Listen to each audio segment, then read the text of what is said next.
और आइए अब जान लेते हैं इन सभी खबरों को विस्तार के साथ। तो शुरुआत करते हैं बड़ी खबर से। दिल्ली सरकार की नई आबकारी नीति में कथित घोटाले के बाद अब जासूसी के मामले को लेकर दिल्ली के उप मुख्यमंत्री मनीष सिसोदिया की मुश्किलें बढ़ सकती हैं।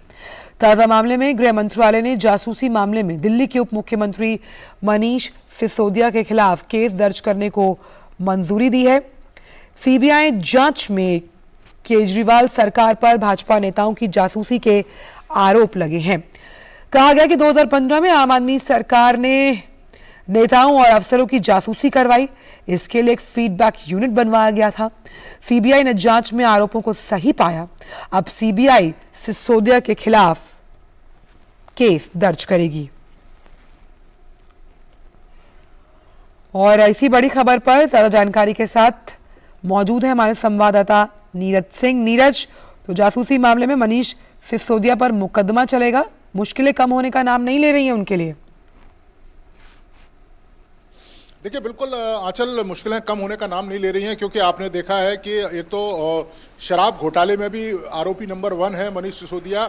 और जब सीबीआई मामले की जांच कर रही थी तो सीबीआई को ये पता लगा कि इन्होंने जो फीडबैक यूनिट गठन किया था 2015 में, तो 2016 के फरवरी से लेकर और सितंबर के बीच में इन्होंने पॉलिटिकल लोगों के जो फ़ोन है वो रिकॉर्ड किए थे। और इसके अलावा बहुत सारे जो डाटा है वो इकट्ठा किया था।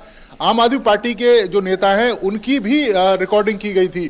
तो उसी को लेकर जो सीबीआई है उन्होंने करप्शन के मामले में अनुमति मांगी थी एलजी महोदय से, और फिर एलजी महोदय ने इस फाइल को भेजा था गृह मंत्रालय। अब गृह मंत्रालय से अनुमति मिल गई है, यानी कि सीबीआई अब इसमें एफआईआर दर्ज करेगी। एफआईआर दर्ज करने के बाद मनीष सिसोदिया को पूछताछ के लिए बुलाएगी, क्योंकि जो विजिलेंस विभाग है उसकी जिम्मेदारी भी मनीष सिसोदिया के पास है।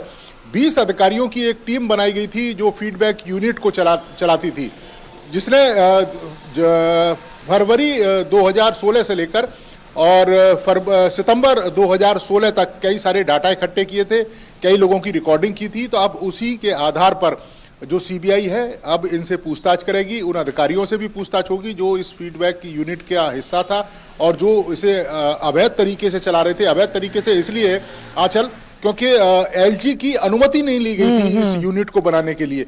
तो ये अपने आप में काफी महत्वपूर्ण है और इसी कारण इसमें अब सीबीआई को परमिशन मिल गई है। अब सीबीआई इस मामले में जांच करेगी। तो मनीष सिसोदिया की मुश्किलें अब बढ़ती हुई प्रतीत हो रही हैं। अचल, इसके बाबत क्या जानकारी है नीरज आपके पास कि उसमें जो भाजपा से जुड़े राजनेता हैं उन पर तो नजर रखी जा रही थी, लेकिन खुद की पार्टी के जो कुछ मंत्री थे उन पर भी कहीं ना कहीं पैनी निगाह थी इस फीडबैक यूनिट की।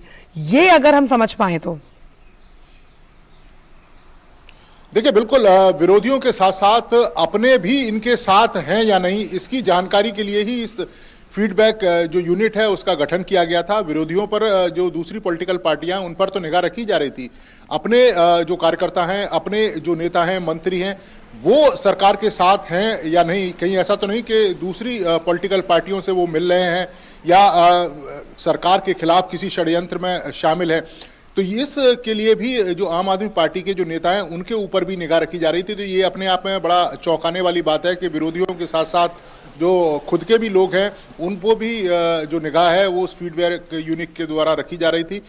तो ये जानकारी काफ़ी महत्वपूर्ण निकलकर सामने आई। अब देखना होगा कि जब सीबीआई इस पूरे मामले की जांच करेगी उसमें पता लग पाएगा कि कौन कौन से लोग हैं, कितने लोग हैं जिनकी रिकॉर्डिंग की गई थी, तमाम जो डाटा इकट्ठा किया गया था वो किस तरह का डाटा है, क्या पॉलिटिकली किसी पार्टी को नुकसान पहुंचाने के लिए किया गया था या पर्टिकुलर किसी व्यक्ति को नुकसान पहुंचाने के लिए किया गया था।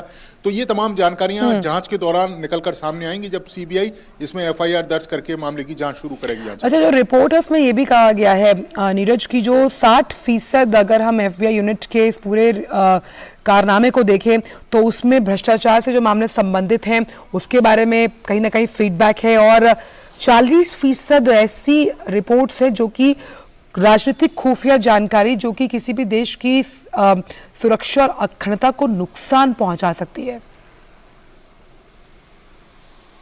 देखिए बिल्कुल आपने सही कहा अचल, क्योंकि करप्शन इसलिए शामिल था कि किस तरह से जो इनकी पॉलिटिकल पार्टी के जो लोग हैं वो करप्शन को लेकर बात कर रहे थे, किस तरीके से टेंडर प्रोसेसिंग हो रहे थे, किनको टेंडर दिया जा रहा था और किनको टेंडर में कितना कमीशन मिल रहा था। तो ये तमाम जो जानकारियां हैं वो रिकॉर्ड की गई थी। इसके साथ साथ ही निश्चित तौर पर जो 40% जिस हिस्से की आप बात कर रही हैं वो देश की खुफिया जानकारी है, और वो अगर खुफिया जानकारी किसी के हाथ लग जाए तो देश की सुरक्षा को भी खतरा हो सकता है। इस लिहाज से ये काफ़ी महत्वपूर्ण था सीबीआई के द्वारा इस मामले की जांच करने के लिए निवेदन करना गृह मंत्रालय को। और दूसरी सबसे बड़ी बात है कि आप अगर इस तरह की किसी यूनिट का गठन करते हैं तो उसके लिए आप प्रॉपर परमिशन नहीं लेते हैं, क्योंकि आपको पहले एलजी महोदय की परमिशन लेनी होती है, उसी के बाद आप इस तरह की यूनिट गठित कर सकते हैं। ऐसा नहीं है कि जो दूसरे राज्य हैं वो इस तरह की यूनिट नहीं चलाते, लेकिन वो प्रॉपर परमिशन होती है, उसकी पूरी जानकारी होती है सरकार के हर महकमे को, और उसमें अगर किसी सूचना को लेकर या किसी जानकारी को लेकर उसमें एकत्रित किया जाता है डाटा, तो उसकी भी सूचना ऊपर से लेकर नीचे तक रहती है कि कौन कौन व्यक्ति हैं जिनकी जानकारी इकट्ठी की जा रही है।